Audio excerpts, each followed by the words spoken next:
உலகின் முன்னணி சொகுசு கார்களை தயாரிக்கும் ரோல்ஸ்-ராய்ஸ் காரின் 100வது ஆண்டு நிறைவையொட்டி தயாரிக்கப்பட்ட 25 கார்களை மட்டுமே கொண்ட ரோல்ஸ்-ராய்ஸ் பேத்தன் கார் வகையினை இலங்கையின் தொழிலதிபரான அரலியாவின் ஓனர் டட்லி சிறிசேன அவர்கள் கொள்வனவு செய்ததானது இலங்கை நாட்டில் பெரும் பேசுபொருளாக காணப்பட்ட ஒரு விடயமாக காணப்படுகிறது. இந்த குறித்த ரோல்ஸ்-ராய்ஸ் காரானது உலகத்தில் 25 கார்களில் நமது நாட்டிலும் ஒன்று காணப்படுகின்றதானது அமோக வரவேற்பை பெற்றதாகவும் பேசுபொருளாகவும் காணப்படுகிறது.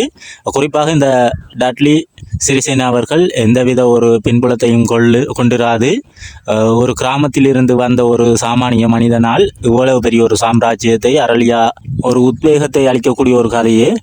குறிப்பாக இந்த டட்லி சிறிசேன அவர்கள் திருமணமான காலப்பகுதியில் தன்னிடமிருந்த ஒரு சிறு தொகை பணத்தினையும் தனது மனைவியினது நகைகளையும் அடகு வைத்து ஒரு லொரி ஒன்றினை கொள்வனவு செய்து அதன் மூலமாகவே தனது வியாபாரத்தை தொடங்கியவர்.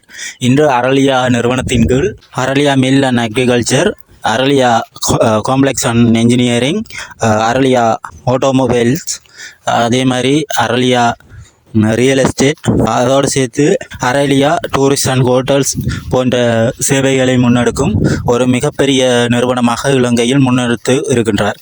இது குறிப்பாக அந்த தனிநபரின் வெற்றியை கொண்டாடும் அது மட்டுமல்லாது இவரது வாழ்க்கையானது நமக்கு மிக பெரும் ஒரு பாடத்தை சொல்லித் தருகிறது. அதாவது நமக்கு எந்தவித ஒரு பின்புலமும் இல்லாவிட்டாலும் நம்மளாலும் ஒரு பின்புலத்தை உருவாக்க முடியும் எனும் ஒரு உத்வேகத்தை இவரது குறித்த வாழ்க்கை வரலாறு நமக்கு படிப்பிக்கும் ஒரு விடயமாக காணப்படுகிறது. எனவே எதிலும் நீங்கள் தாழ்ந்து விடாதீர்கள்.